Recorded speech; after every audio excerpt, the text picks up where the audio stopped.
think if she hadn't had her accident, then she'd be dead.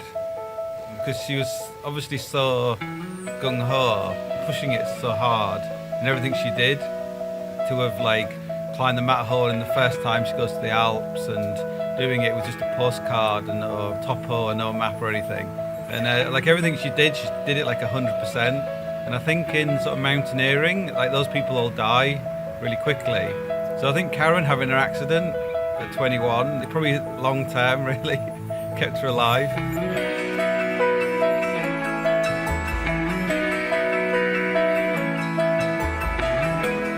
I'm Karen Darke. I'm an athlete. I race with the British cycling team. I've always had adventures, but I've never thought that going on adventures was like being an athlete. Athletes were those people that go to the Olympics and train really hard every day and throw up at the side of a track or something, and that was never me. I really remember the day when you get given a form and you have to write down what your profession is, and I wrote down athlete, and it was like, ooh, this is a big moment. But that's what I'm being paid to do now, is ride my bike, and finally that was a big day when I realised, no, this is what I do.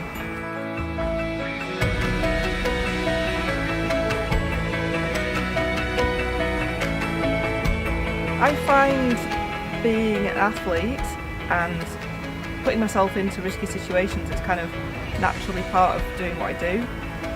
I think I've probably got quite a lot of energy that needs to be channeled somewhere, so having an adventure when there's a lot of uncertainty, that takes quite a lot of energy to manage it, to think about how to handle different situations. She's got so much energy for someone who can only use like a quarter of her body, like only a quarter of her body is working, but she has more energy and is more capable than almost anybody I know, like in her career, in sport, in everything really.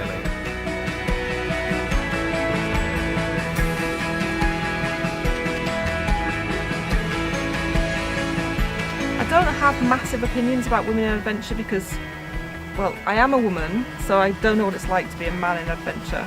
I sometimes really wish I was a man. I always remember this guy in a wheelchair once said to me, "It's such a shame that you're not a man given what you do." And I didn't really understand him at the time, but now I kind of get it, because men are naturally, unfortunately, stronger, bigger muscles, more muscle bulk, etc. And so to be in a wheelchair and to do what I do, it would be a lot easier to be a man, because I'd naturally probably be quite a lot stronger.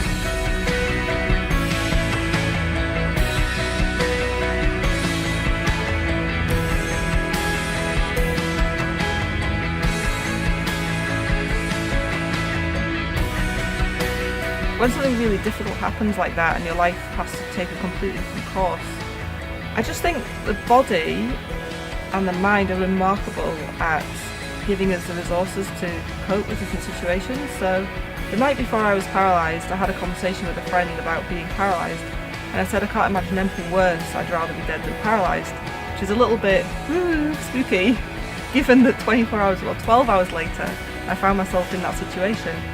And so I could never ever have comprehended how I would cope with that, but clearly I did, and many people do. I do see it as like two separate lives almost. Clearly it's still me and it's still the same life, but it does feel like that was then, and that was a really hugely defining change in life, and then this life since then. And that was quite a long process to adapt to, but yeah, it's now 20 years or so.